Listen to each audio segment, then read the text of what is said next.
Will there be an altcoin season? And when does it start? What if I told you altcoin season is starting now? What has already started? What evidence do we have? You know that crazy trader that basically put on this 40x long in Bitcoin and he's doing pretty well?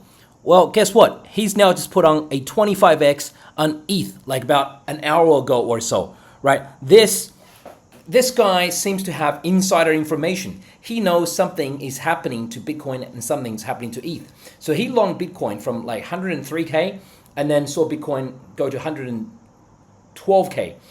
When you put on something like 40x leverage, like this guy does, right? Anonymous 40x leverage is because then you have to be sure Bitcoin cannot pull back more than 2.5%. Cannot pull back because you're using 40x leverage.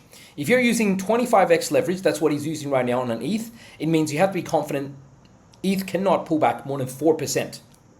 Now, I've been watching this guy and I think he's got insider information. What insider information does he have? Since he started doing that trade on Bitcoin, basically we saw not Trump himself, but the Trump government, two different agencies released two pieces of news. One I think was from the SEC.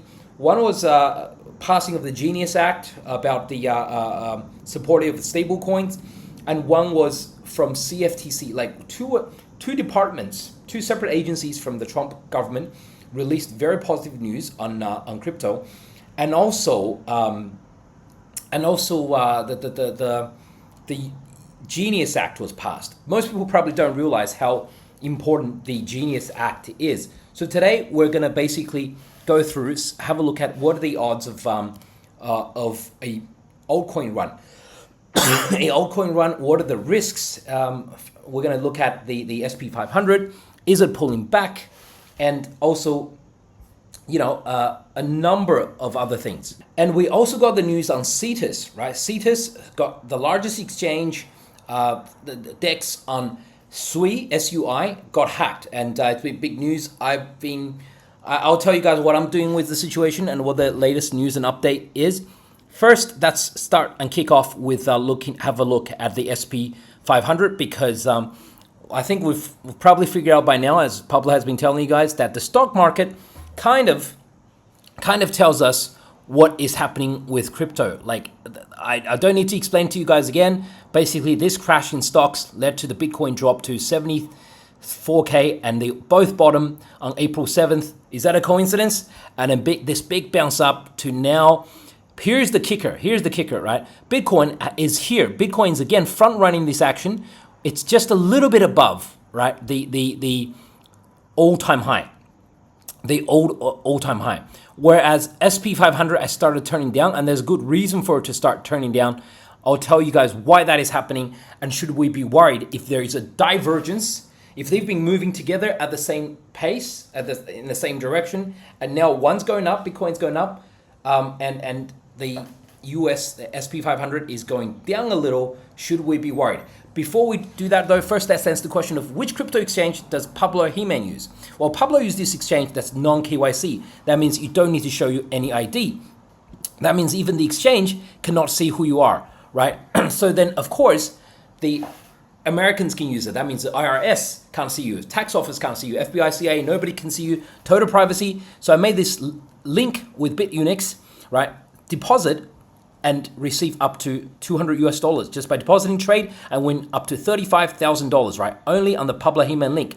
Okay, so if you're for limited time only until June the 4th, if chance to win a Tesla Model 3, Rolex watch, Apple Vision Pro, Sony. And if you're watching this on YouTube, then the link is in the description below. But if you're watching this on any other platform, such as this one, then basically just go to my homepage or my bio page and click on the Stand link. It should be the first deal that pops up because this is a great deal. Okay, here we go. Let's get back to the markets. And remember, folks, this is only on the Pablo He-Man link. Okay, so with stocks, why have we had 1, 2, 3 days of pulling back? It's probably going for a gap close. Look, for the stock market, it's not as crazy as the Bitcoin market. If we see some sort of pullback to support at 565, that would make sense because one, this is a big support level with these tops, and two, this is a gap close. And also, like after a crazy move like this is like a massive 481 to almost 600. That's like a 20% move in 1 month. That's crazy by SP 500 standards. So some profit taking, close the gap here to 565, and then we bounce something like this, couple of bounces, and then up we go, new all-time high, blow off top. That's what I have in mind, and it's what I've been saying all along, blow off top. I was expecting a pullback here, for Bitcoin to pull back here as well, right? Sort of a inverse shoulder pattern. But this gap was because the China negotiations in Geneva came through, and basically, we all know the news by now.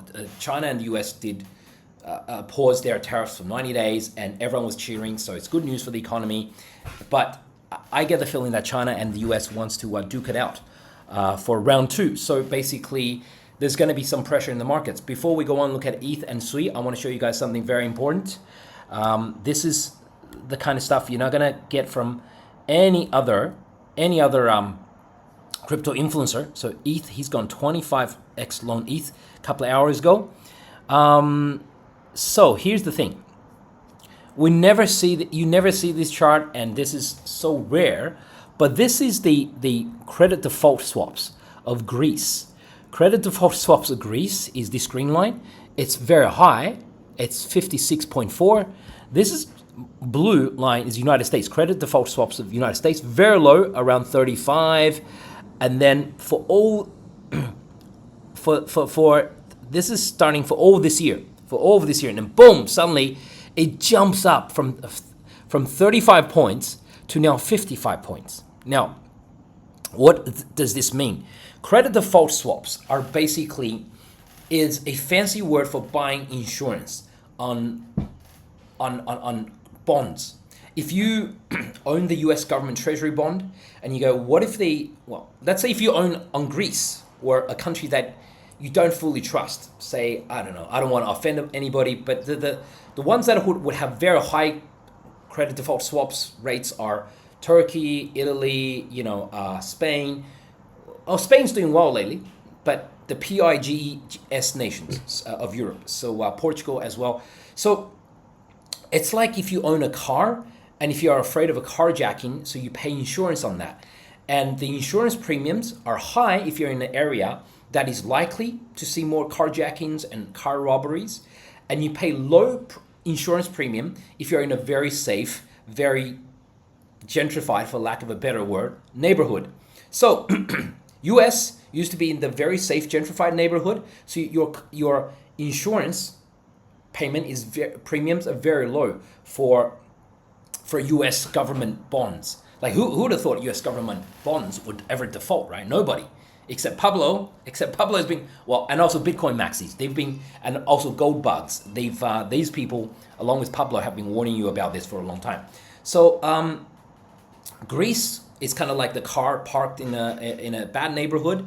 It's basically the poster boy for very high credit default swaps. So if you buy Greece government bonds, if it defaults, then basically you're in. You're paying that insurance, and whoever you bought whichever bank you bought the credit default swaps from, they're gonna have to pay you and make you whole again. Why am I talking about this? This, by the way, I'm talking about this because that is the reason why that US SP 500 has been pulling back. This red line, this drop on the 21st of May, 2 days ago, was exactly because that US had a 20-year auction, 20-year bond auction, and it didn't go well. It basically not a lot of buyers. So in other words, everyone is kind of starting to get more worried about the Japanese bond situation, the US government bond situation, pushing the US 10-year treasury yields up. Here it is, the US 10-year treasury yields, and that's what's worrying Trump, keeping him awake at night. And when that happens, the US 10-year treasury yield has been spiking up. That is why the stock market is pulling back. And should we be worried for Bitcoin and crypto? To some extent, we should be. To some extent, we should be, right? I've been telling folks this is the bull flag in US government bonds, and it's breakout of a bull flag, it's going up. And also, this is the bear flag I marked out, told my Discord about in US dollars, bear flag, and we break down. So for Bitcoin, the level I said to watch out for, guys, is at 112K, 113K area. And I said if they ever attempt to do a pullback, it'll be the 113K area. We got to 112. We got just to 112.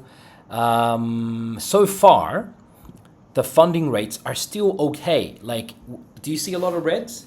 There's some reds here, but there's still some greens here, especially on Bitcoin. There's lots of greens, and mostly it's black. So it's more reds than before, but still some greens, and mostly black, and still more greens than not on Bitcoin. In this case, I would say that there is no real strong incentive for the exchanges to crash Bitcoin like 10%, like to take Bitcoin down to 102K, 99K, whatever, right? One of those big flash crashes. But it is possible. Before, the big risk was exchanges like Binance doing a big crash like this. But now the big risk is basically someone like the US bond market blowing up. That was never a risk before, but now it is a risk. And Trump tweeting something, right? Something happens, causes the US bond market to tank. Okay, now that we know the risks, let's go have a look at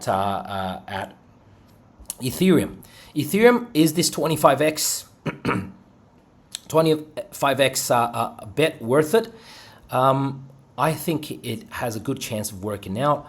Basically, I've been saying on Bitcoin, and well, I was super bullish on Ethereum when it was around this 17 something level. I said we'll probably get a pullback just to 1690 and then go up. It didn't even get there, right? Hardly any pullbacks. And there's because, as we saw, there's not a lot of shorts. There's not a lot of longs on Ethereum, right? There's still a lot of shorts, or equally as many shorts as longs. So there's still a good chance Ethereum can do this. 3,000 would be the big resistance, right? I would say it's probably got a better chance of going to 3,000 than breaking, than going below 2,300. The odds were obviously much better back down here because everyone was shorting here. And I said, because everyone's shorting, so chances are we're not going to get a 10% flash down like that. Now, basically, it's almost even, 50-50. That's why the funding rates are black rather than green or red. If you watch my videos, if you're in my Discord, I talk about this all the time. So which means it's still no great reason for them to flash it down like this. So I would say the odds of it move up to something like 3,000, 3,050 is still pretty good. Why do I say that? So that's because, have a look at this massive trend line. Let me put it on weekly so we can see it better. So this massive red trend line is basically the bull market line for Ethereum. It held Ethereum for this entire bull run. And then boom, we broke this in early Feb, and that was terrible. And then the bottom in around 1300, and then boom, we're trying to get back to it. So for what we know, if you're a bear and you believe in the bear case, it could still bounce off this 3,050 area, 3,100 area, and then this was all a fake bounce and go down. That could still happen. The bear could still be right. I've been saying it's going to be a blow off top. So basically, I think not much more big pullbacks, and we probably hit 3,000 to 3,100 area, just above 3,000, before we start seeing some real pullbacks probably. And for Bitcoin, so for ETH, the level to watch is 3,000 to 3,100. For Bitcoin, the level to watch is basically 113K area. Bitcoin's almost there. There's no reason for the exchange to flush it down, but I mean there is some. It's sort of a psychological level. I explained it in my last video. If you guys want to know why, actually, it was 2 videos ago. then have a look at that one. So now let's have a look at the Cetus situation. It's a coin that I've spoken quite a bit about. So Cetus, the largest DEX on Sui, got hacked for $223 million. But this is what Sui said. They said a large number of validators on the Sui network identify the addresses with the stolen funds and are ignoring the transactions on those addresses until further notice. That's key. They're using the word ignoring transactions. Let me translate that for you. Ignoring transactions basically means pausing, freezing the transactions. Because if they said we're freezing transactions, then people are going to panic and say, "Oh no! So you're telling me Sui is not decentralized? You can just pause transactions. You can just freeze a transaction. You can just pause it, and not I thought it's all decentralized. How is that different from Visa, MasterCard, or SWIFT, or any government regulated bank? It's not. That's what I've been trying to tell you guys. It's not. Bitcoin's probably the only one. I'm not a Bitcoin maxi, but that's probably true. Even Ethereum, they probably still can. I think they've done it once before, and it's regulated by Ethereum's regulated by the OFAC. That's Office of Foreign something. Anyways, the OFAC, it belongs to the U.S. Treasury. Something like, it's because the ETH yield staking is that part is controlled by is regulated by the OFAC, the Office of Foreign something like you can look it up. Control that's under the U.S. Treasury actually. So they don't normally freeze things on ETH, but they could if they want to. So it's highly risky. They've recovered about 17%. They've recovered about 160 million out of the 220 million of those tokens that was stolen, frozen, in other words. But for Cetus, I've got it down here. So it's taken a big drop, but it's still it's gone down from 25 to like 14. It's like a 40% drop. I started just nibbling around here. It can go down further depending on what's happening.